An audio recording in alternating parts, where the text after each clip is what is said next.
So this class is going to be for beginners, people who are new, because people keep DMing me to explain some things to them, which I don't know. I just thought I would just do another class on it. All right, so welcome everybody. Today we're going to look at an introduction to cryptocurrency. I actually have an article about it. I'll put the link in the group. I think I've done it before, so I'll use the article and my notes so we can go side by side, right? Okay, so now let's start. So I think most of us here have heard the word cryptocurrency before, right? And you're wondering what it means and what it's all about and all that. So to just explain what is cryptocurrency, so I'll be using these notes and the article side by side. So what is crypto? Crypto is a collection of binary data, which is blah blah blah. By in plain English, it's just money that exists digitally. So, for example, if you have Ghana cedis in your wallet right now, that cedis or that currency, we call it fiat currency. Now, fiat currency is currency that you can hold and feel it. But with cryptocurrency, it only exists digitally, meaning that you cannot. Somebody's joining. It means that it only exists on the blockchain. I'll get to the blockchain soon, but basically, a cryptocurrency only exists digitally on the blockchain. It means that you cannot touch it, right? That's a basic definition of what a crypto is. And now there are several cryptocurrencies in the world, the most popular one being Bitcoin. I think we all have heard of Bitcoin before because there was a first true cryptocurrency, meaning that it was a first true currency that existed on the blockchain digitally that you can't touch, right? It's why it's the most popular one, and also why it's the most one that has the most value, right? So we have dealt with crypto, what it is, and we have just dealt with what is fiat currency. An example of a fiat currency will be the Ghana cedi, as I mentioned, or the dollar, or any country's currency is a fiat currency. Okay, so the difference here is that, like I said, crypto only exists digitally, and then fiat exists physically, right? And Bitcoin, like I said, is the most popular one out there right now. An example of crypto is that we have Bitcoin, Ethereum, Cardano, Solana, Ripple. There are plenty. People are coming now. There are plenty cryptos in the world, but these are the common ones. You can view more. Let me open this link to show you the number of cryptos that we have in the world. There are thousands of them, right? Because I will explain later on that the technology that powers these coins, the blockchain technology, is an open source tech. It means anybody at all can actually go and create your own coin. So, for example, who do we have here? Caleb can go and create a coin and call it Caleb coin. Enoch can create a coin called Enoch coin. Irama can create a coin called Irama coin. It's very easy to create a coin actually. If you go to Google and type in how to create your own crypto coin, it's very, very easy. Right? It's why we have a lot of cryptocurrencies like you can see here. There are plenty of them. Plenty. So now the question is that how do we know which ones to use, which one is the best and all that? We'll get to that one very soon, but like I'm saying, these are all cryptocurrencies. It means they all exist digitally. You can't touch them, but they exist on the blockchain. I need someone to help me admit people. Okay, all right. So now we have dealt with what is crypto, what is fiat. Now the next question is what is the blockchain technology? Now all these coins you see here, right? All these plenty coins, they exist on the blockchain. Now the blockchain is the underlying technology that powers all these coins. Remember I said that crypto only exists digitally, and that digitally means that a technology exists that powers all of them. And that technology is called blockchain technology. Now blockchain is a ledger. So let me give you an example. So if you go to EcoBank, for example, and then you go and deposit your money in your bank account, right? The bank has a ledger. A ledger if you do accounting, is a history of transactions or a record of transactions that the bank can say, oh, today Irama came to deposit 1,000 cedis in his account, her account. They can say, okay, Kwame came to deposit 1,000 cedis in his account, right? They keep a record of all those transactions in their ledger. Now, in this case, EcoBank has their own ledger that they control, so it's a centralized ledger, right? Now, when it comes to crypto, the game is different. The ledger exists digitally on the blockchain. Now, the blockchain is not controlled by one person; it's controlled by computer algorithms or programming. meaning that you cannot go in there and go and change it. So, for example, Ecobank can say, okay, today we're going to freeze Kwame Asari's account because you don't like him anymore. They have a centralized authority that they can decide to freeze your account and all that. But in the crypto world or in the blockchain world, the transactions, because they are not owned by one person, but they are owned on a network, no one person can go in and go and change it. Once your transaction enters the blockchain, it is stuck forever, securely. No one can tamper with it. Not even the one who programmed that particular coin can go and change the code. It is on the blockchain. It is why we trust the blockchain so much, because once your transaction goes to the blockchain, nobody can modify it, nobody can hack it. It is that secure. So all these coins that you are seeing, right? All these coins exist on the blockchain, and all the transactions that's going on right now on the blockchain, nobody can go and touch it, right? It's what makes cryptos a very very interesting technology to look at, because the transaction is such that once it goes to, you cannot modify it again. It is gone. So you hear that we tell you that when you are making a transaction in crypto, for example, you make sure that the address you are sending to is very correct, because if you send it to a wrong address, it's a kind of shit, right? Because nobody can go into the blockchain to go and change the transaction once it has been verified on the blockchain. You understand? So that's what makes this technology very, very interesting. The blockchain technology. It is what powers all cryptos. The interesting thing too is that this blockchain technology has been in existence for a long time, right? It is not that we are adopting it in a different way, and we are adopting it in this case in crypto, right? So I hope uh, you understand it. You can go and research more. I'll share this list on the group again for you to go through and go and Google how to understand this better in more details. This is just an introduction. So now that we have understood what crypto is, what fiat is, what blockchain is, the question is, okay, how do I start or get started into crypto? That's the first question people ask you. Okay, fine, I understand it. So now how do I get my first Bitcoin? Let's use Bitcoin as an example. It's actually very easy. So there's something we call an exchange. An exchange is a platform where you can go and buy cryptocurrencies or you can go and trade cryptocurrencies. The most common one is called Binance. So Binance is at binance.com. Alright. Binance is a platform where you can go and buy all these cryptos that I've listed here. Well, they don't trade all of them, but they have most of them on their platform, and it's the easiest one to use. I think anyone who has done crypto before knows of Binance. Binance is the easiest one to start with, because when you go in there, you just go and create an account. They'll ask you to verify yourself with a selfie, your address and all that, ID card. It's a normal process in every crypto exchange, because we call it KYC. Even banks do it. It's called Know Your Customer. The reason is that they want to make sure that the person creating the account is a real human being in the real world. So you go to verification. Once you verify, you can now go ahead and start trading. I think in the next meeting we can do how to use Binance to buy coins, right? Because not all of us have it. Mr.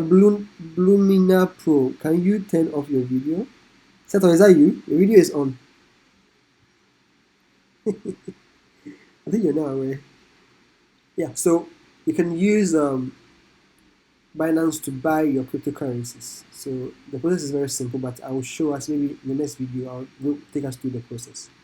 So your first point of call is to use an exchange, and the most common one is called Binance. Just create an account on Binance.com, and then you can start buying the coins. Right? It's as easy as that. But I'll brief on it very quickly. So basically, if you go into Binance, you can go in and you can buy it with your bank card, or you can use a feature they call P2P. On Binance, they have a feature called P2P. Simply means that, for example, if I want to go and buy a coin from, let's say, Kwame Asari, right? And he's also selling his coin, I can go and buy it from him. I'll pay him mobile money, and he'll send me the coin to my Binance account. Easy as that, right? Maybe in the next session we'll go through the process so you all see how it's done. But basically, you can either buy with your bank card on Binance, or you can use a P2P feature, right? Today we'll not go into that, so just one way. So then, to recap, we have learned what crypto is, what fiat is, what blockchain technology is, and then how to buy your crypto using Binance. You can Google all these things, and it's very easy to find on the internet. And the next question is, okay, fine. What if I don't want to use Binance and I still want to get the crypto? Now, the first question is that where does the crypto reside, or where does it exist? Now, you see in your fiat, for example, your Ghana cedis, you have it in your wallet or your purse if you're a lady. In the same way, cryptocurrencies exist in the wallets. They are digital wallets, right? Now, these wallets are where we store the coins when we buy them. On an exchange like Binance, Binance stores the coins on your behalf for you, right? So they give you a username and password. You can log in to go and see your coins. Now, if you don't want to use Binance, you want to use another wallet that is apart from Binance. We call those wallets hot and cold wallets. So, for example, while Binance wallet is a hot wallet because it exists on the internet, like it exists online on Binance's exchange, so they control the keys to your money and all that. Some people don't like exchanges; they want to own their own wallets, which is very easy. So, for example, I'll use the two most common ones. We have one we call Trust Wallet. The one is called MetaMask. Trust Wallet has an iOS version, Android version, and MetaMask has iOS, Android, and also a web version. Let me Google Trust Wallet for us to see what it looks like so that you don't get scammed by people. Trust Wallets. It looks like I'll Google MetaMask. MetaMask wallets. This is very basic, so if you are an advanced person, it might be boring to you, but you have to let them understand what it is. So Trust Wallets, let me go to their website. It's a wallet where you can store all your crypto coins. So you can store Bitcoin, Ethereum, BNB, all that. And they have an app for Android, iOS, and even an APK for Android, right? MetaMask is the same thing, but then they also go in extend and then give you a wallet for Android, iOS, and then the web. So if you look at MetaMask 2, there are plenty of wallets, but these are the common ones. So when you're choosing the wallet, just make sure that you choose the correct ones that you think will benefit you or looks nice for you. For me, for example, I use MetaMask and Trust. Trust has an app for iOS, Android, and even web. So if you look at here, they have an extension here. So if I click on it like this, you can see that my MetaMask wallet will open and it will show the coins I have in it. Why is it being slow?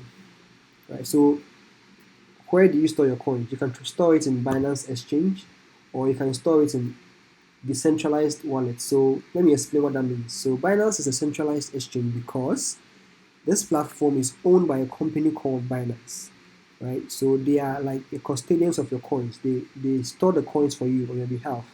So you just have to come in here, log in, create an account, and then go and see your wallet in your account, right? Now they are centralized means that they can decide to if this platform is hacked right now, all of us who use Binance, our money will be gone.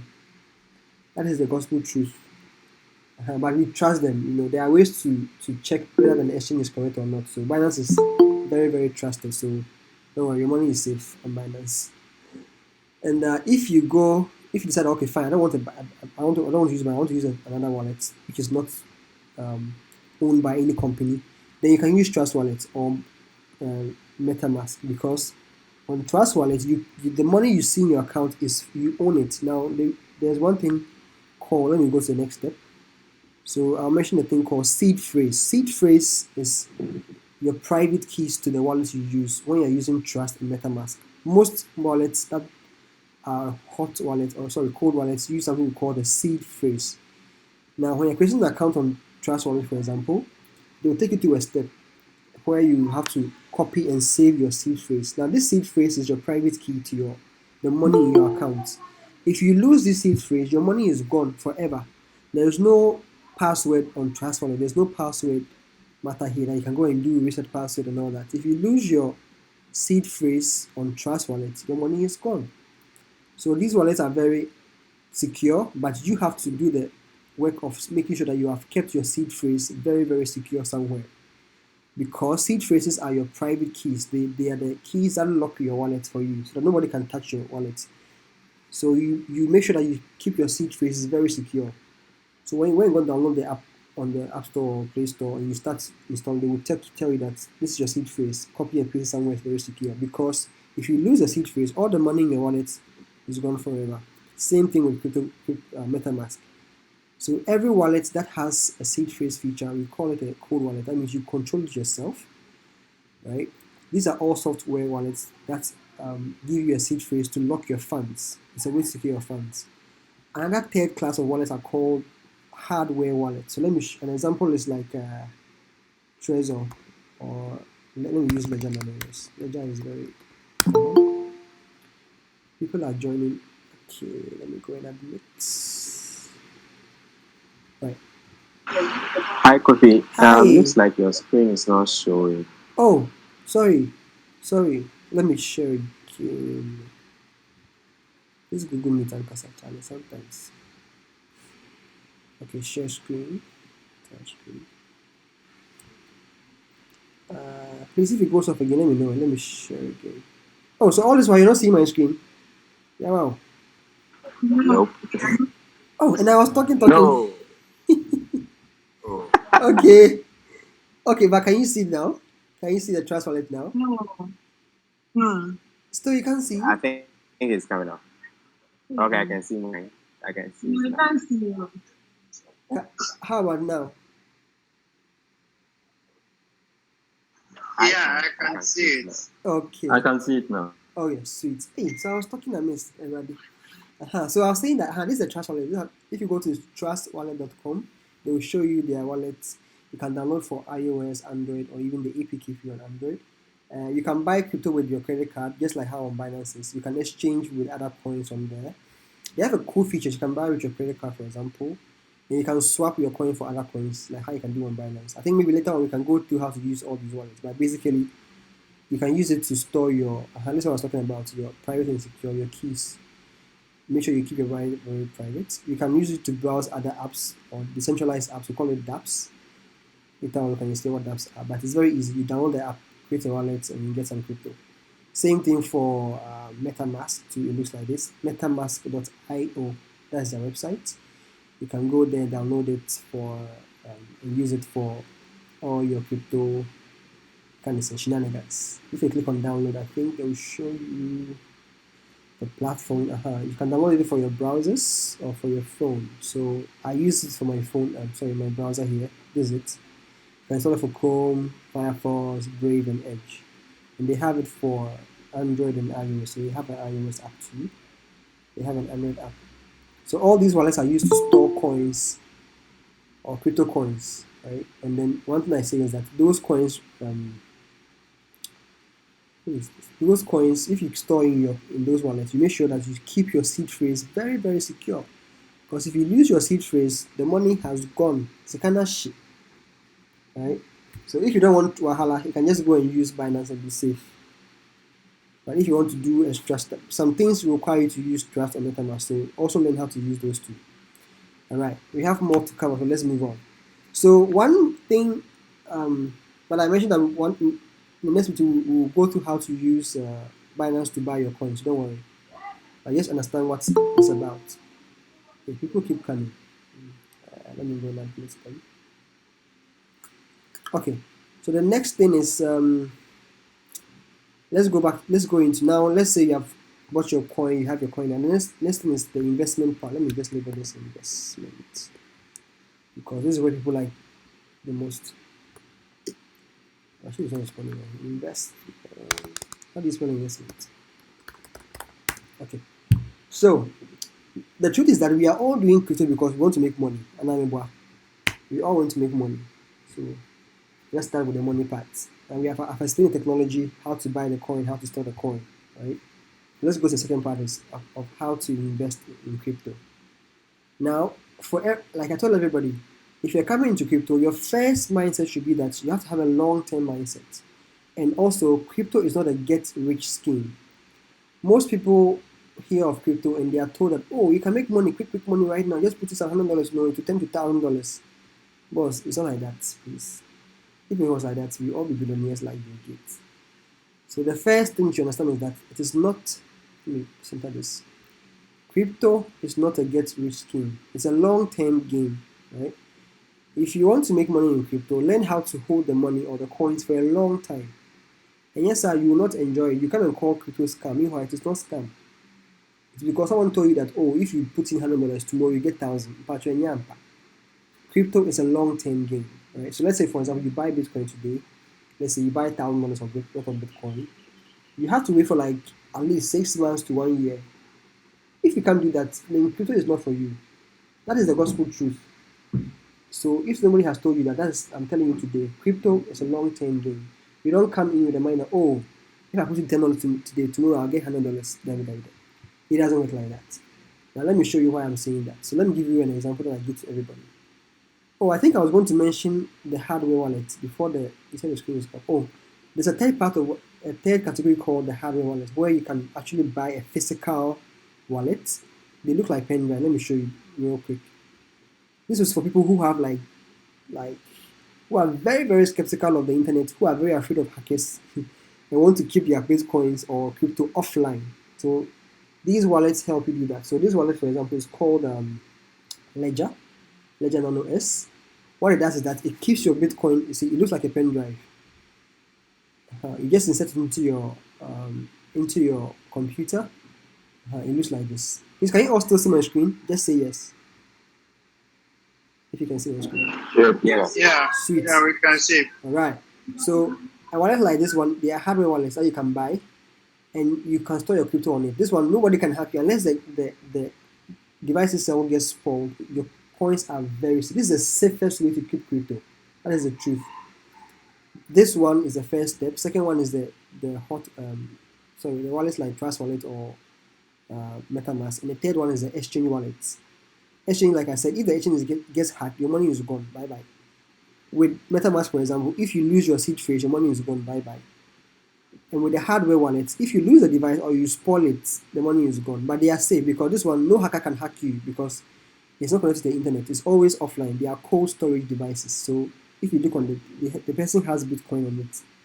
He has Litecoin, he has Monero, he has Ripple, he has Ethereum, he has Dashcoin, he has all the coins on the wallet. And this one, so if somebody steals the wallet right now, they are security measures. You have to enter some passcode and all that, but it's the safest one. So for those of you who have millions of dollars who want to buy 1 million Bitcoin, please go and buy a ledger like this. It's very very cool.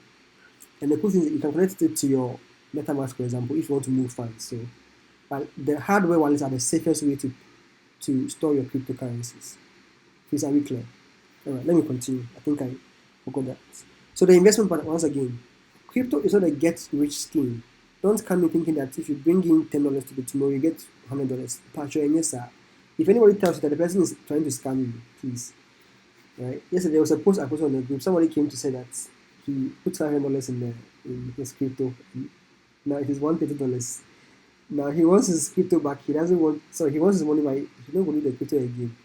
And we were all laughing. So because someone like that, he wasn't told what the reality is. He was told that, oh, if you bring $100 right now, you get $200 tomorrow. Actually, it's not like that. Always have the mindset of a long-term investor. In crypto, the best time we recommend is like 6 months to 1 year. Me, for example, this year I will only cash out in December. In between that, the coin will go up and down, but I'm doing long-term. So once you understand this thing, you are good to go. But it's not a get-rich scheme.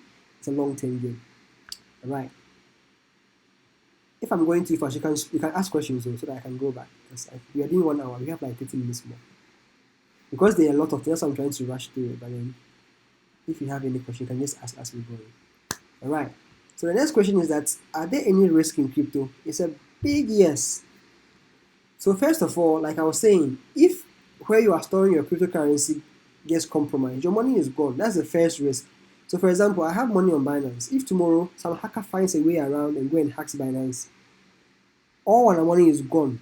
Charlie, like it happens in crypto. Like that's why before you invest in crypto, make sure that the exchange, the wallet you're using, they have gone and undergone trust, like they have gone some checks, they are secure and all that. Let me show you one way to check. So there's a site called Ser.live. Right? What they do is that they audit crypto exchanges to make sure that the exchange is correct. They are not scammers. They have liquidity. They have proof of funds. They have protection for the money of the people who are saving the money there. So if you are trying to decide on what exchange to use for your crypto investment, this site is very good. They show you which exchanges have been audited. So let me give an example. So for example, they have a ranking, right? So they give this one, for example, they say that okay, their rating score is AAA. They have done pen tests. If you are in cybersecurity, you know what a pen test is. Means that gone through the hack proof process of showing that they cannot be hacked. Well, at least for now. They have proof of funds, means that if they say they have 10 million in their wallet, they have 10 million. And they have bug bounty, means that if, for example, a vulnerability is found, let's say a hack is found, they have a way to compensate for, like, a bug bounty is usually a reward for people who find vulnerabilities in platforms. So, for example, if I go and say that, okay, Kraken has a code, I can go and inform them, they will pay me money, right? So, all the serious crypto platforms are here, so you can look through it. Where's our beloved Binance? You can see Binance. Number 5. Binance is here. Binance is satisfied. They have AAU score. They have passed all the checks. So me, I trust Binance. But please, you can go and do your research. But this platform is a good one to help you see which ones are good. So if you can see, this guy has A for the security rating, as in how secure the platform is. Some have AA. The highest ones have AAA. So if you are choosing, these ones have BBB, So it helps you to see that, okay, let's use this guy. He has BBB. His proof of funds is not audited because now it means that we don't know whether or not, if they say they have 10 million of the coins, we don't know whether or not it's true. Like if they say, okay, we have saved your money on our platform, they haven't verified that they can actually show us it's true. So this one, I'll be very skeptical about it. So me, I always go for the top 10 people here. If you want to use any platform, go and check it here and make sure they are cool. Same thing for, and you have solvency. Let me go to solvency. Solvency to show you, okay, they have a trust score of 10 out of 10. Their BTC balance is 1.81 billion. They have Ethereum of 305 million. They have total balance of 2.12 billion in their account. Right? This one shows you how, solvency shows how liquid they are, like how much money they have in their balance, in their account sheets. So Kraken, they have money for actually. Binance too has it here. So you can go to this platform to check whether or not. So this week, Coinbase was hacked. I don't know if anybody saw the news. These guys, they were hacked. And people's money was stolen. Now, but because they have money, they were able to refund all of the people who are affected. You understand? Because they have shown that they have solvency score, they have money in their account. So when the hack happened, I think it was like 30 million or so. They have let me see, they have 520 million. So 30 million more. So they just went to refund them. And they are cool. So as a beginner, always know how to research what platforms you're going to use for your crypto journey. Yes, sir. So me, I'm not going to use something like if the people don't have any goods. It doesn't also mean that they are bad. It means that they have not been audited yet. But to play it safe, just use the ones who have got the high scores. Just be safe. Alright, so that's the risk part. That if the platform is hacked, your money is gone. If you use your seed phrase in transfer, your money is gone. Understand those risks first. Another risk too is that the price fluctuates a lot. So in crypto, the reason why people are very skeptical about crypto is that the prices go up and down a lot.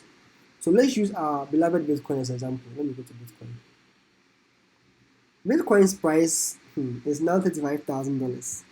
If you are an investor here, you know what that means. You are in red season. Because, in the beginning, I was saying that Bitcoin is the most popular coin. The price of Bitcoin usually dictates the price of all the other coins, right? So it means that if Bitcoin goes down, most of the coins will follow the trend. I don't know if I'm making sense. So Bitcoin is like our beloved. So if crypto is not doing well, it's usually because Bitcoin is not doing well. Now let me explain what happens. So in crypto, we are either going up or down, as in the price is either going up or down. And there are many factors that can affect the price movement on the coin, for example. Typical example is that the thing wants to crash. Typical example is that if more people buy the coin, let me go back here. If more people buy a coin, right, the coin gains value and then the price shoots up. If you've done economics before, the basic thing is that demand and supply. Let's say everybody wants to buy Bitcoin right now. It will make the demand high, therefore the supply will be limited, hence the price will drive up. Simple as that. In the reverse, if all of us start selling our Bitcoin, the price will drop. Please, if you have any questions, then ask as I'm talking, so that's clarify as you're going. So the price movement of a token depends on how much people are buying or selling the coin at any point in time. That's what determines. That's the first factor in what determines what the price of a coin is. So let me show you Bitcoin's price, and I go into this guy. Okay.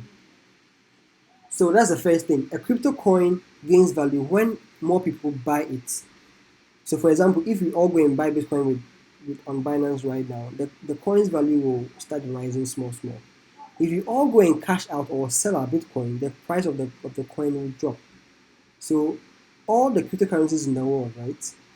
They gain their price movement based on how much people are willing to buy the coins with their real money. Remember that you buy the coins with your fiat, or in this case with your mobile money, right? You convert your mobile money into the cryptocurrency, right? And the reverse is true. So, like I'm saying, let me just recap here again.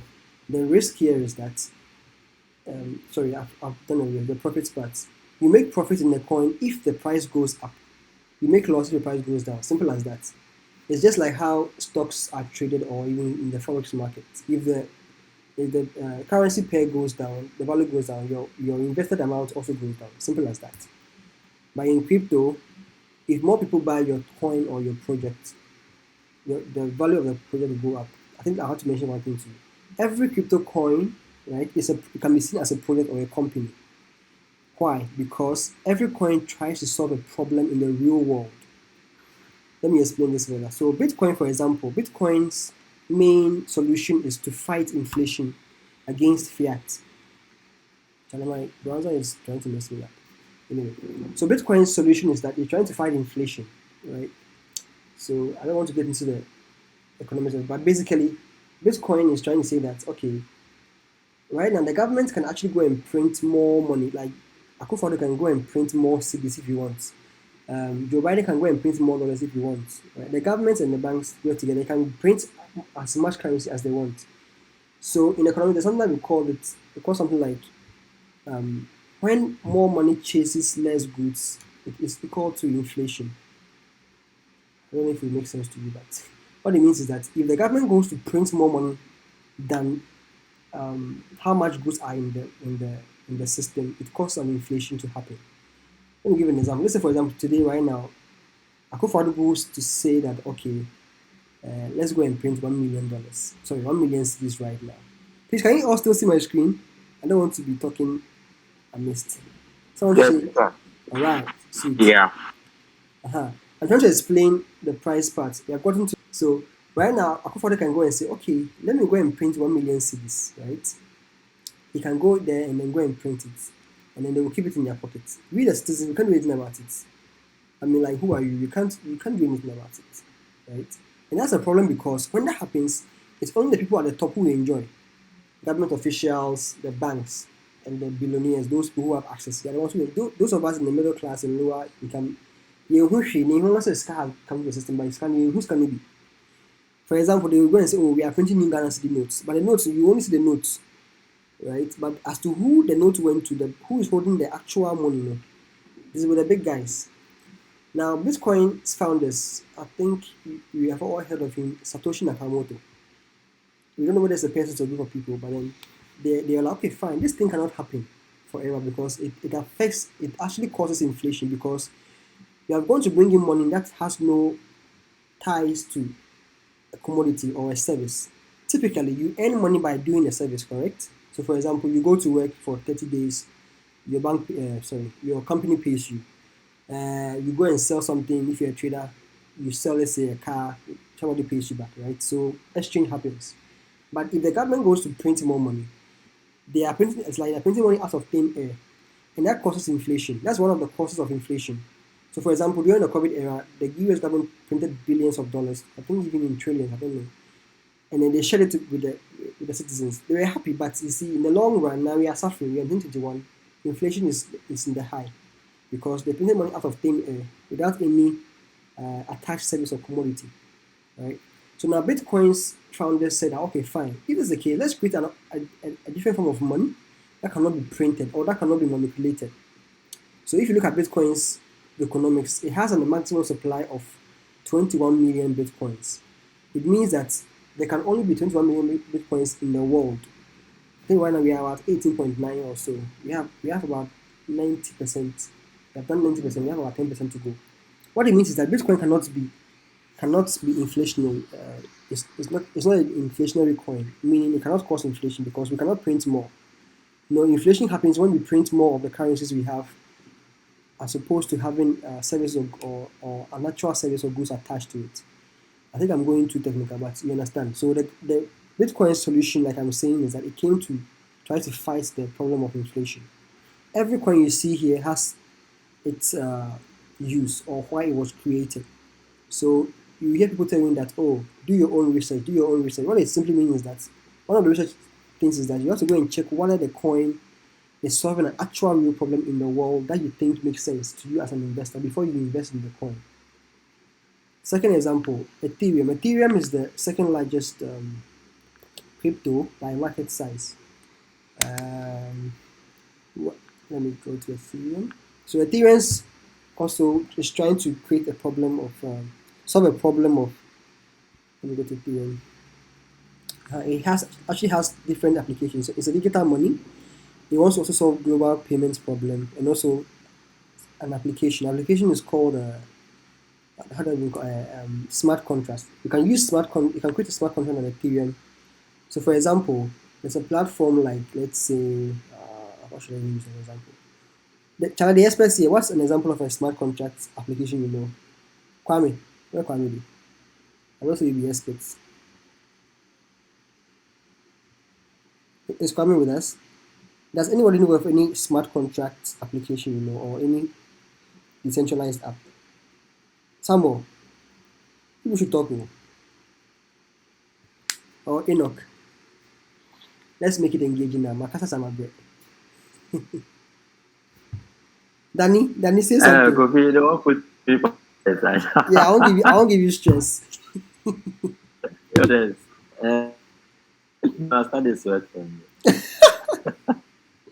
Oh, okay. We can just Google it right now. So smart contracts are just applications built on the blockchain. So for example, you can build an app that acts like a bank, right? So it will be like a blockchain powered bank that doesn't need any central person to go and regulate the money. It's all run by code, right? So let me use Ethereum as an example. Ethereum is the most common smart contract platform, meaning I can go and build a smart app, a decentralized app on the Ethereum blockchain.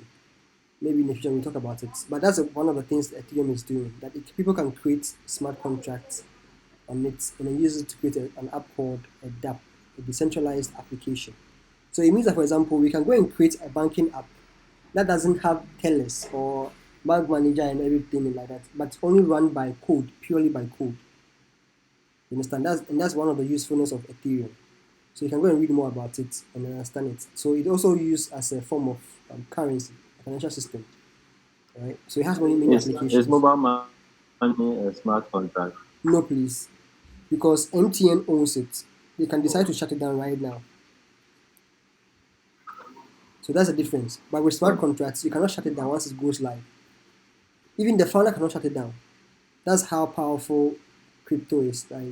Because this Ethereum, for example, is built on a blockchain, like I explained before. The blockchain technology is what powers all these things. And blockchain is open source and decentralized. Nobody has control over it. It runs by itself. So if you had to build an app that runs on Ethereum or the blockchain, everything will be automated, from borrowing, lending, taking loans. Everything is automated. That's how powerful Ethereum is. It's one of the most common applications you use to create decentralized apps. Maybe later on we'll talk about decentralized applications more. But that's just it. So yeah, let's continue. I think I got to the profit part. So if I explain what every coin tries to solve a problem in the real world.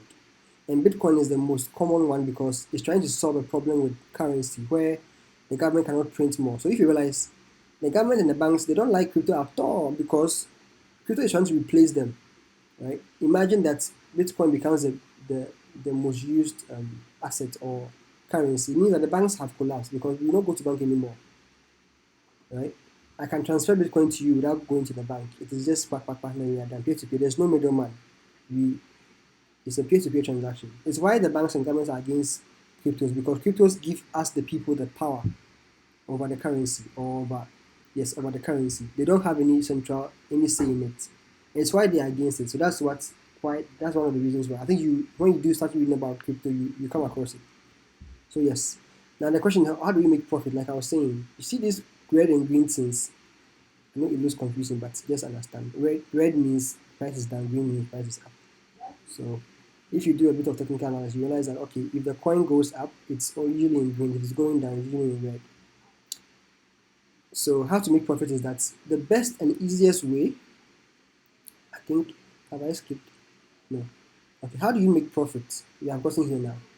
So let's start with a simple to the medium way. The easiest way is to buy and hold. The spelling here is not wrong. It's the term we use with crypto to mean you're holding a coin. So buy and hold. Hold simply means you buy the coin and you hold it. I mentioned that if you're coming to crypto, you have to play a long-term game. So let's say you can buy the coin in January and hold it down to December. The coin will appreciate. Let me show you proof. So let's Google and say Bitcoin chart. I'm using Bitcoin, but there are other coins you can use. Bitcoin is the most popular one. Bitcoin chart. And let's see what Bitcoin has done. Okay, let me use a 1 year trend. Let me show you something. So my machine is doing things because I'm recording. I'm going to respond. Okay. Alright. So this is Bitcoin's chart for the past 1 year. If you can see my screen, I'm using 1 year, the 1 year trend. So let me start from here. So if you look at the date says 23rd January 2021. Bitcoin's price. Let me use USD. That is Ghana cedis. The Ghana cedis is bomb. There is no power in the Ghana cedis. Good. 1 year. Okay, so let's do this again. So please load. Okay. So if you can see the date on my screen, it says 32,114.20, 23rd January 2021. So last year at this time, Bitcoin was worth this amount, right? Today is not a good day to use this demonstration after, but I'll still use it. So if I had bought Bitcoin, one Bitcoin for this price, again, you don't have to buy one Bitcoin, you can buy a fraction of the coin. So for all the coins I've talked about, you can buy fractions of them. You don't have to buy the whole thing. Right? So, but let me use an example. If I bought one Bitcoin on this date last year, at $32,000, and I hold it till today, I would have had $35,000 as opposed to 32, means $3,000 profit without doing anything, just buying and holding it. So that's the first one. Buy and hold. Easy one. Anyone can do it. Just buy the coin and leave it there. Let it grow. Please, you understand. That's the first one. And you realize that in between the years, you can. So I think I'll talk about it. So even though I bought it here, I can decide to take profit anytime I want in between these years or this period. But the long thing I spoke about, if you wait for a long time, you get more value. So that's the first one. To make profits in cryptocurrency, in any coin, not only Bitcoin, buy and hold is the first one and the easiest one anybody can do. You buy the coin, you hold it for a long time, take your money, your profits back. Easy as that. Second one, staking. Now the question, what is staking? Staking means that, so you see how banks have this thing called fixed investment, right? Or fixed deposit, where every money there you put in money and then they give you some small coins. And the banks there, they are cheats. In fact, if you put $35,000 in the bank, over a year they'll give you like $1 as profit. Trust me. And those who have done banking, those who do those investments, you know that banks don't pay us plenty. This is why we are all moving to crypto, because the crypto will pay us more than the banks. That's the truth, right? So like staking is like using a fixed investment in your bank, but here the rewards are higher, of course. So basically, I can buy the coin, and then I'll go and stake it. So if I stake a coin, what it does is that it will reward me more of the coins the longer I keep the coin in the stake vault. Let me use. Should I log in and show? Let me log in and show. Please, you push it closer. I don't look at my small coins. So staking usually means that you stake the coin, and then the coin pays you more of that same coin. Right? So Binance has that feature where, and not all coins can be staked. So let me explain that very well. I think I missed one thing here. So staking coins, there is something called proof of work, and then Proof of stake. Don't get confused. You can always go and Google all these things I'm saying, so you get more. Proof of stake. Now, every coin has either one of these kind of say options. So, a proof of work coin example is Bitcoin. Bitcoin, I'm sure you've heard of mining before. Mining is a proof of work concept. So it means that if you want to gain more bitcoins for free, you need to go and mine it. And that mining process is called proof of work. Should I go into details? But basically, if you mine bitcoins, you are getting paid for mining it, and you are paid as a worker on the blockchain. That one is more complicated. But let's do the proof of stake, which is easy. Proof of stake. Proof of stake coins are coins that pay you for holding the coin in your wallet for a long time. Someone is joining. I heard the sound. Okay. All right. So proof of stake coins, for example, you have I think those who are staking. Please give me examples of proof of stake coins. Those who are doing staking. Let me go and mention it again. Daniela. Daniel, where's your coins? Who else do I know who is doing staking here? I can't see the name. So who else is here? I can't see the pack anyway. So a typical coin is BNB. You can stake BNB. You can stake Luna. You can stake Anchor. You can stake. Oh, okay, Avalanche. It's Avalanche. You can stake Solana.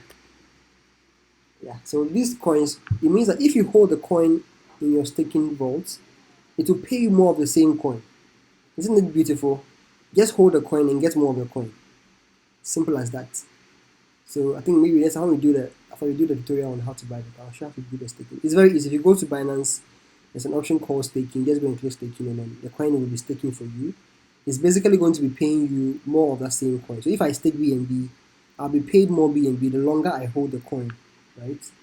So apart from just buying and holding, you can move to the next step of staking the coin, right, to earn more of the same coin. Easy as that. This one too, the next one is spot trading or futures trading. This one I will not go into in particular. It's for this. So trading a coin for another coin is what we call trading. Exchanging a coin for another coin is what we call trading. So for example, if I want to trade my BNB for BUSD, I come here and I come and trade it. I come and swap it. That's what we call the trading. But trading involves a lot of you need to have a lot of technical analysis knowledge. So just to be safe for beginners, as we are almost of us are beginners, just do the 1 and 2, buy and hold, and then stake the coins. You are safe. You don't have any wahala. Leave the trading for later on. We can talk about we'll talk about trading later on, like futures trading especially. So that's basically the 3 ways to make profit from crypto: buy and hold, stake, do spot trading. Please, any questions before I move on? I'm counting to 10 in my head. If no questions, I'll move on. Please, any question? Yes, thank you. Oh, So much. So I asked that does the market price affect your staking reward? Come again? Does the market price affect your staking reward? Yes. So, for example, let's say I have, let me give, can I go? Let me say I have 1 BNB, right? Let's say I have 1 BNB. And Binance said they'll pay me, let's say they'll pay me 5% for staking, right? Now, this 5% interest is based on the current, okay, I think 1 BNB now is around what?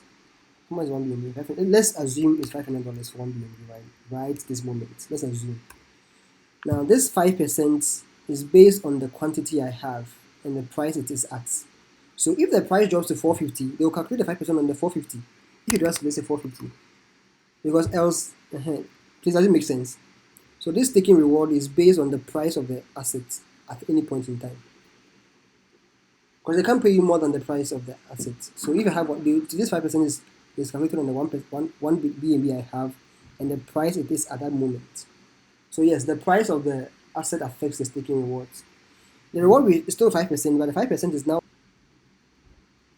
Yeah. The name is. Thanks. Alright. Is anybody else with any questions? You type it here, okay.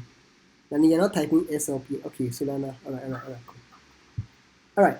If there's no question, let's move on. Those people who ask you to buy and hold fan tokens to earn, are they also forms of or that's a whole different They asked you to buy what? Come on, I didn't hear you. sector? Fan tokens, Fan tokens like and what?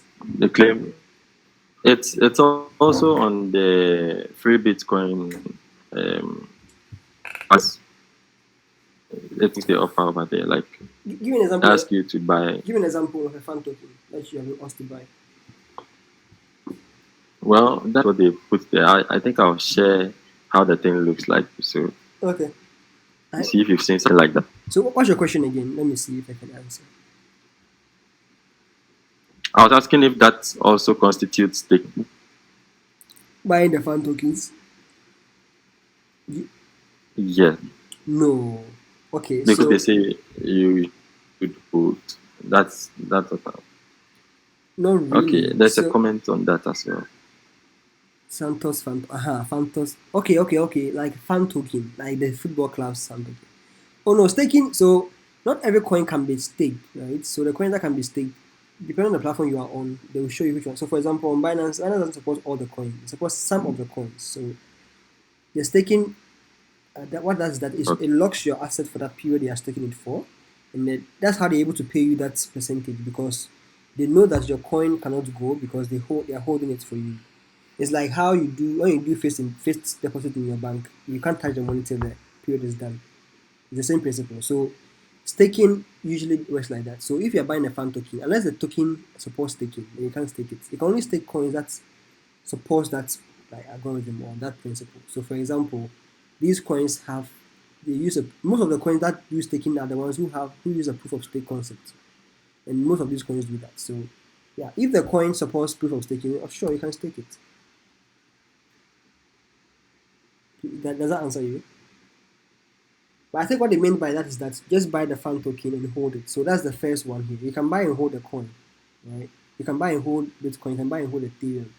But if the coin you bought still supports staking, you can then go ahead and go and stake it further. So you'll be earning too. So if the price of the asset goes up, your coins will gain value. And also you'll be paid some small percentage on the stake values you have. That's like double of profit, sort of. Okay. Alright. So we are done with the first simple and to medium way. Let's go to the complicated and high risk. In life, everything is risky. Even sitting in car going to work is risky. Even living life is risky because you can get heart attack. Right? So if you're afraid to take risk in finance or in anything, you will not make money. So there's a simple principle that says that high risk, high reward. Right? This is what I want to talk about. Those people who have high risk tolerance. Okay, it's not bad, but if you are afraid, please stick with the first one. But let me just explain what it means. So you can stake the staking that I talked about, right? There are high risk ones there that pay you higher amounts. Let me use this one. This guy, Donkey. Where's my Donkey? Now in crypto, right? You have to know how to research something, a new coin, platform, an exchange, because there are scammers out there who create platforms to steal people's money. It happens all the time, right? So, for example, someone can come and see Binance and create a clone of Binance and say, "Oh, come and buy money tokens from here." You go and buy an OPA, the money is gone. Same way in DeFi. Let me start here with this DeFi platforms. DeFi simply means decentralized finance.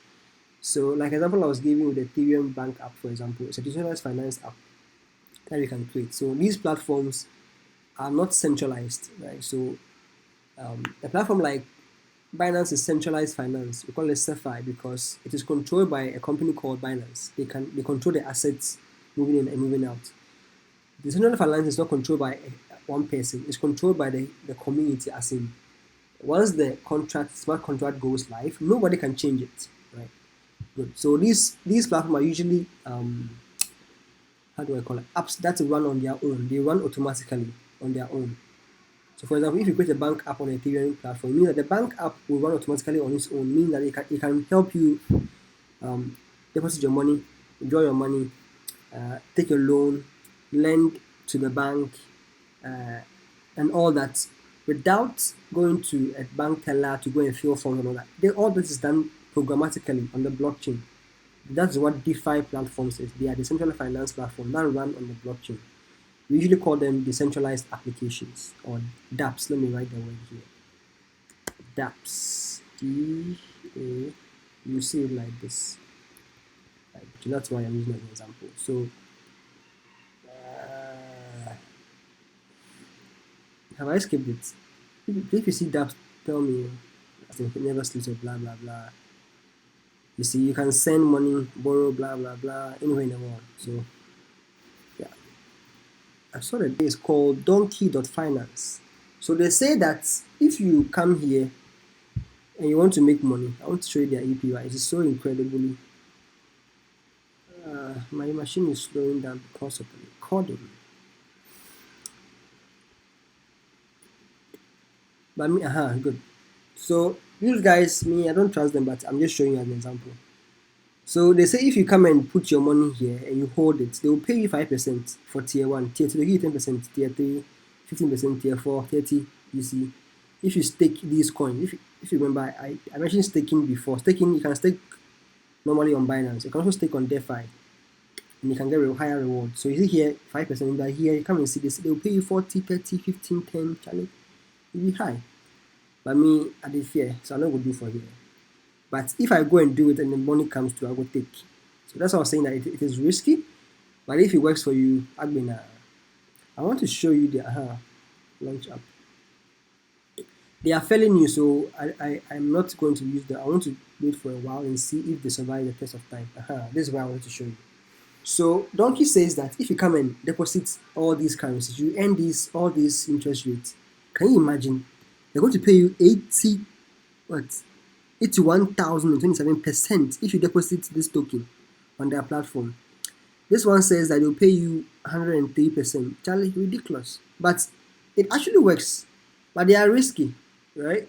So I want to waste my small money on these ones. These ones, if you have some spare change, you can come and test it out. They actually pay people out, right? But then your money can get lost. I don't want to go into how, because of the impermanent loss. It's another wahala on this one. But if you understand those things, you can come and, if you understand those things, you can come and try them here. Me in the year, come and try this guy, because this 81,000 here for chop some. Alright, so that's what decentralized finance is. It's cool, but then the risk of DeFi is very high because there's no one person to go to if your money is lost. Like an example I gave with Coinbase. Coinbase was hacked this week. Let me see if I can find the news. They lost about $13 million. But because they are a centralized exchange and they have they have money, and it's a company that's running it, they were able to refund the people from their treasury. Now in DeFi, the people running the thing is not human beings. Actually, it's a robot, or let me say, a program that is running on the blockchain. If something happens, you can't go to anybody for your money. Your money is gone. Coinbase hack. Let me see if it's still here. So that's the difference between using a centralized exchange like Binance and then using a decentralized exchange like Donkey. There are plenty. If you Google the DeFi platform, you see plenty. But this is the one I wanted to show you as an example, right? Because they promise high returns, but Charlie, it's always giving you 81,000 or 31,000%. Something they're not telling you. But me, I like risk. So during the course of the year, I come and test again. I want to see if they will not collapse or they don't get hacked. I'm actually waiting to see if they will get hacked or not before I come and try it. Alright, so like I was saying, Coinbase was hacked. Account was compromised. People were reporting their account. People were taking money from their balances. Alright, I've gone. Let's move on. I've gone through that already. Okay, please. Do you have any questions so far? I know it's a lot, but try and follow. So like DeFi platform, they help you to stake your coins, borrow coins, lend coins, provide liquidity. These are high risk platforms that pay out money, but they have a high risk of losing your money. So you need to play it safe. As a beginner, please stick to the first ones I showed you here. Once you start making some profit, you can use the profit to come and test these people. That's what I do actually. If I make profits in any of these, I can put some $100 here and see, okay, will it work? If it works, fine. If it doesn't work, we move on. Please, I'll take questions now before I move on to the last part. Let me see who is online. Yeah, I'm testing. Please talk. Yeah, then it's 31% profit too. Can you imagine?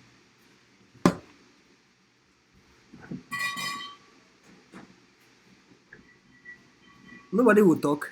Okay, I think you guys like chatting more. All right. So, you said what? Tutorial on MetaMask. Oh, okay, okay. Maybe next week. Maybe next week. You can type your questions in there. I think you don't like talking, so you can chat it in the chat box here. I will see it and talk about it.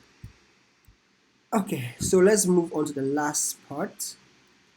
Please, so nobody should come to Hello, me. Timmy. Yeah, hi, Emmanuel. Yeah. I just want to ask. Okay. So on Binance, I want to buy. You see, when like just like how you were saying, if you want to buy crypto, we have this mobile money guys on the app where you can exchange them and you can buy them, Mm-hmm. do the exchange. Yeah. Do you have any recommendations, like any of them you can you would suggest or recommend for us to put them? The coins to buy, or the people to buy from? The people to buy from us. Okay, so that one is okay. Let me log in and show you. Let me just log in and show us real quick. So what happens is that they actually they will show you people who are selling their coins that you can buy from, right? Then you now can go to the list and choose the person you want to buy from, and they will link you guys. So, and then there's something we call escrow. An escrow exchange or an escrow transaction means like this: there's a third party who holds the money and make sure the transaction goes correct. So, for example, let's say Emmanuel, I want to buy from you, right? And you're also selling your coin on Binance, right? Let's say you're selling your Bitcoin for $100, and I want to buy it. You put your money for sale, your Bitcoin for sale on Binance, and Binance will lock it. So if I come to buy it, Binance will say, okay, transfer your money to Emmanuel. Once Emmanuel confirms that he has received the mobile money, the Binance will release your Bitcoin into my Binance wallet. That's the basic principle around the P2P transaction on Binance. So now the question will ask me, okay, fine. What if I don't send you the mobile money and I don't send the mobile money and then you claim that you have not received it? Right? Binance can now step in and say, okay, fine. Could you provide proof that you have sent Emmanuel the mobile money, as he said? Now note that Binance would have given you your mobile money account for me to send to, so I can show you the proof that okay, I have sent the money to him. When Binance steps in and see that okay, this is actually true, they can now, because the money is not with you, the Bitcoin is not with you at that point of exchange. Once I provide a proof, they will release the coins to me. So if you're doing P2P, there is a place where you can go and appeal if the transaction goes south. Right? So, but they will always warn you along the steps that okay, make sure the coin you're sending is the person is the correct person. Make sure your money has been sent. My machine is loading slow. I don't know why. I want to show you choose who you want to buy from, and then they will show you the steps what to follow and all that. So, are you okay? Danny, go and teach Emmanuel. You are making me suffer. Danny will teach you, okay? Are you Danny's friend? Well, I'll teach you, okay? Thank you. I think for you. Mr. Dennis Wachi, can you come again? I don't get you. If you sell what? If you sell Advanced USDT, will I get a reward as? Yes, please. Come again. My question is, when you go to the spot trading Yes. on Binance, Yes. and let's say I want to buy, let's say AVAX, I Yep. have USDT. Uh-huh. I'll just search for the AVAX / USDT, then I will use the USDT to buy. Exactly. So let's say I now have made some profit on it and I'm now selling. Mm-hmm. When I sell, do I get USDT or I get the AVAX? Okay. Please, you get what I'm I get you. Please, who can answer yes, Mr. Wachi thank for you. me? Anybody to help with the answer? Kofi, you want me to answer? Yeah, sure. Yeah, answer.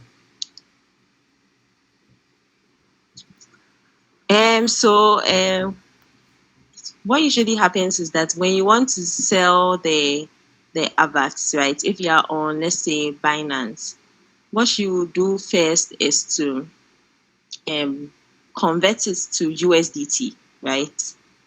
On the app, it allows you to do that. When you do that, then now Binance allows you to, there's a P2P platform on Binance, right?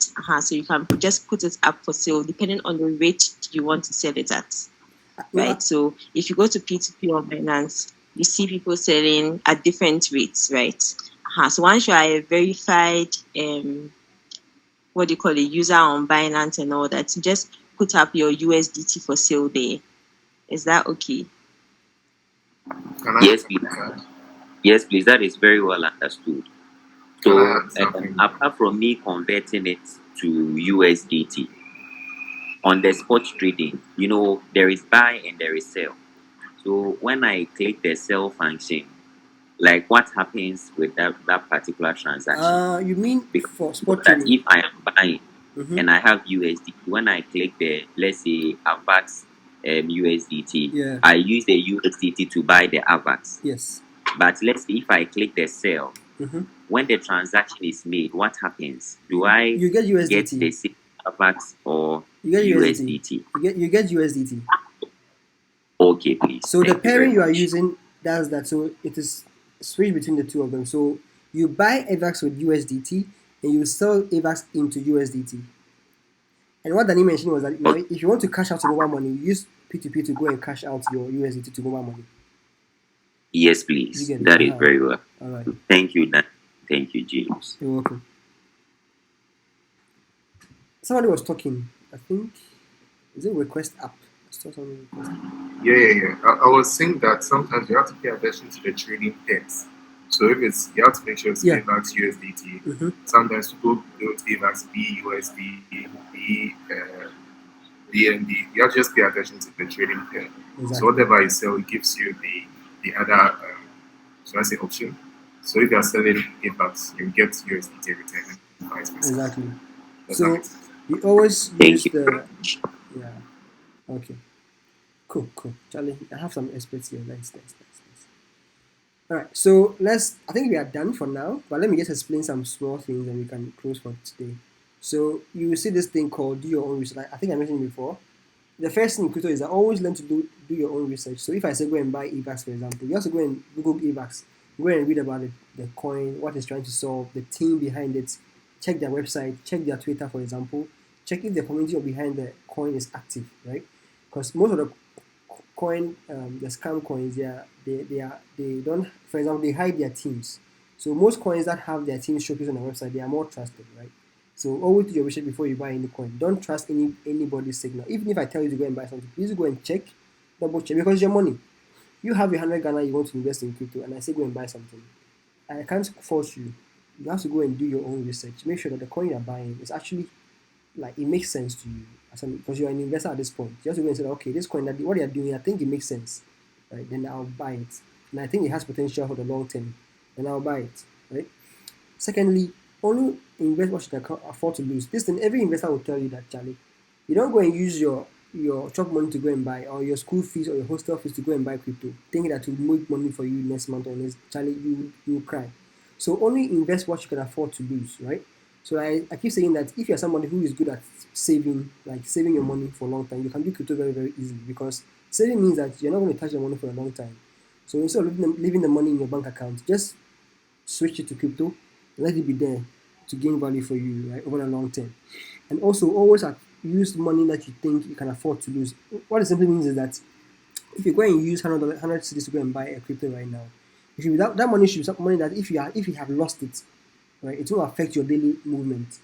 Somebody is that you go and use his rent or his school fees or his child's fees to go and no, don't do that, please. Because crypto is very, very, very volatile as you sell from the beginning. It can go down tomorrow, like you will cry.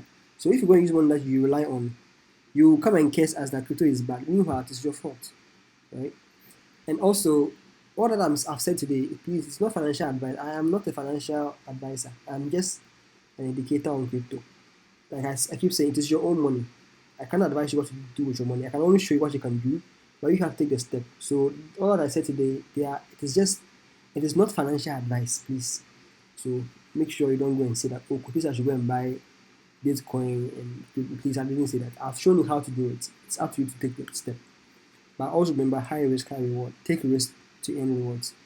And then dollar cost average. What it means is that dollar cost average is a very good investment strategy where you buy an asset in bits instead of in bulk. So for example, let's say you have $1,000 to invest. You want to buy Bitcoin thousand. Don't buy all the thousand today. Divide into like 10 and buy 100. Let's say over the course of a week, every week be 100, or every month be 100, right? What that is that it helps you to hedge against the losses that come in between the trades. So for example, let's say today you buy it $100 today and the coin falls down. Tomorrow you go and buy another 100, the coin falls. Next day or next week, the coin might go up. Still buy 100, sir. So before you realize that the money that you have put in is kind of balanced a bit. As opposed to you buy 1,000 today, tomorrow the coin falls by 50%, your money will be $500. That's when people start crying. So learn dollar cost average. It simply means that if you want to buy a large sum of a coin, don't buy it at a go.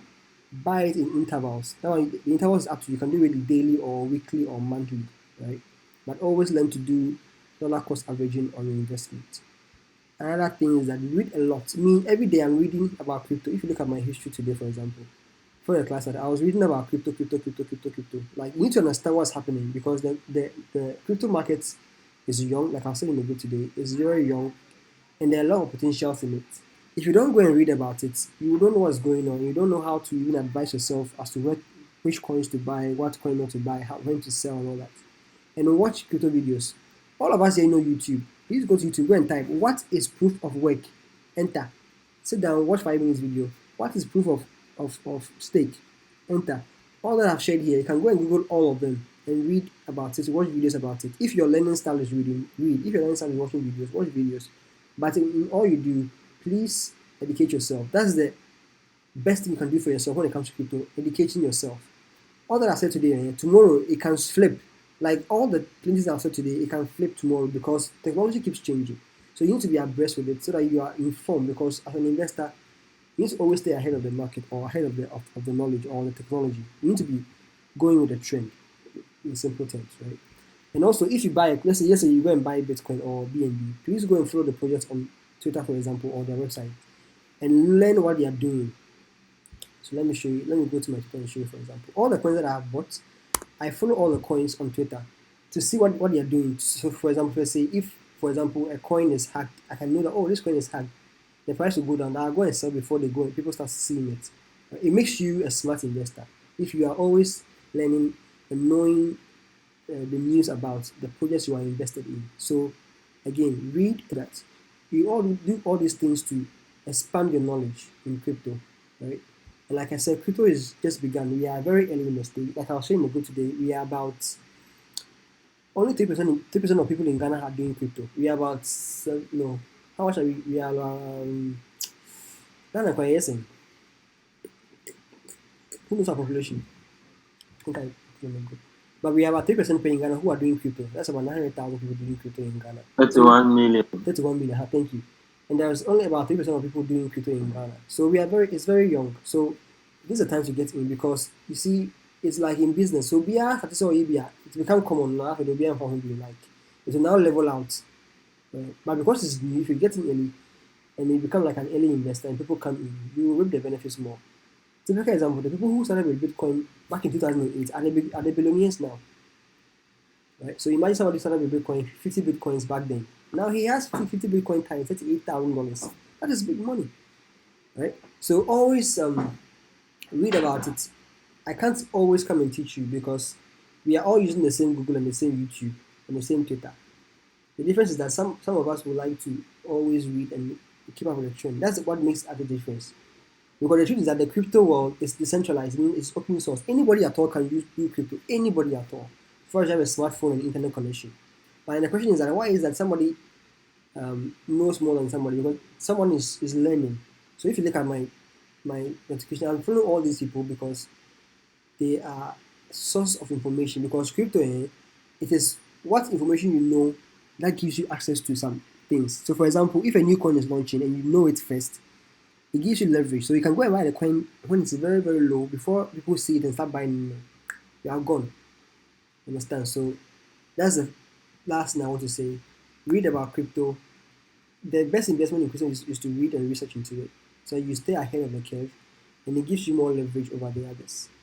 And that, ladies and gentlemen, brings the end to my long talk for today. Please, if you have any question, drop it. My bread. Let me go and drink water. Somebody say what? The disclaimer is very necessary. Yeah. Please, anybody has any question at all?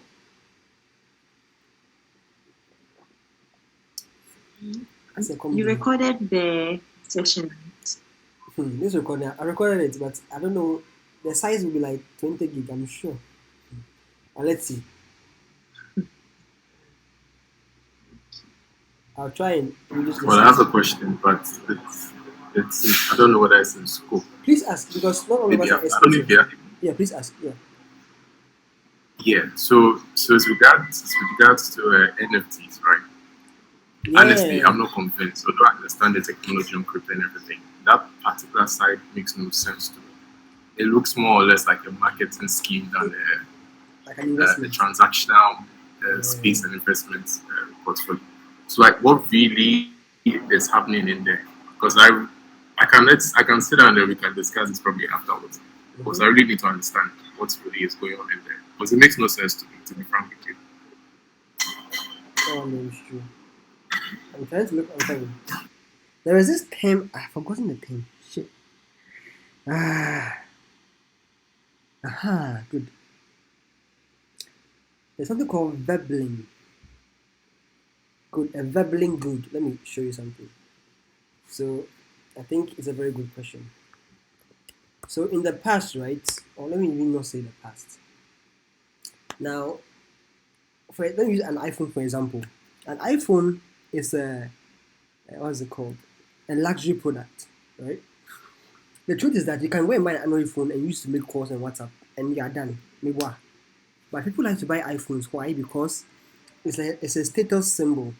Okay, NFTs are like that. So there's this man called. Basically, he realized that people like to be associated with expensive things. Okay, it's why something like a Gucci bag or a Nike shoe or Adidas, right? People like to say that, oh, I own a Nike shoe, I own a Louis Vuitton shoe, a Louis Vuitton bag. That thing is called a Vebling good. A Vebling good is something that people attach um, premium to. Okay, so for example, the rich people, for example, let's say Bill Gates will go and buy a ship or a plane, right? So a Vebling good, I don't know if I'm pronouncing it, a Vebling good is called a good that is for which demand increases as price increases. This Vebling goods beats economics. So you see in economy we say that as the demand for something increases, the price um sorry as demand increases, the price also increases, right? You can read about it, but basically NFTs are like that. If you realize those NFTs that are gaining high value are because it's like now if you have an NFT, you are a guy. I don't know if I'm making sense. So NFTs are a form of verbal goods now, but they are digital. That's why when a popular person buys an NFT, it becomes news. I don't know if you realize that. That oh, Snoop Dogg now has an NFT. Michael Jordan has an NFT or this or that and that. And that. So NFTs are a status symbol that is digitally uh, that is digitally basically, right? Now the hype is you see the world is like this. If a trend comes and there's a hype around it. Everybody wants to get in it. It's anything I keep saying that crypto, NFTs, Web3, Metaverse, they are new. Get in now before the masses come in because when the masses come in and then it balances out, there will be no profit making anywhere. Like the profit will be very small, minimal, right? So you might not understand NFTs, but the truth is that there is a certain kind of verbally goods effect attached to it, so that to show that oh, if I own it, it means I'm somebody. It's what makes the price of an NFT go up. For example, the Board Ape Club, what's the other guy's name? Something punk, whatever, right? Those guys, because they are known, it's not. It's like if you own his art, it's a guy like okay, you see that okay, you did there. That's what's happening with NFT. That's the truth about NFTs. It's I think I have one set. The one I have is not even nice. But so NFTs see NFTs as a form of a verbal good. That's the demand increases as the price increases, which is very funny. but that's how it is. It's like a status symbol now. It's why every big celebrity wants to have an NFT sort of, right? And because of that, you see, we human beings, the way we are wired. If a celebrity has something, we want to also own a piece of it.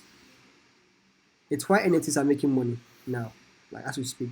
But if you want to go to NFT, make sure that if you're an artist, for example, you yourself have value, like you are valuable. It's why those guys partner with those celebrities, because if a celebrity comes to say that, oh, I endorse this NFT or I own the NFT, it makes the price go up. That's the truth about it. Same thing with the metaverse. If you own a land in Decentraland, and your land is near Snoop Dogg's land, Charlie, your land value goes up. It's like going to buy a land in a physical world near Bill Gates' house. Your value will go up automatically. It's like you going to Beverly Hills to buy a land or a house.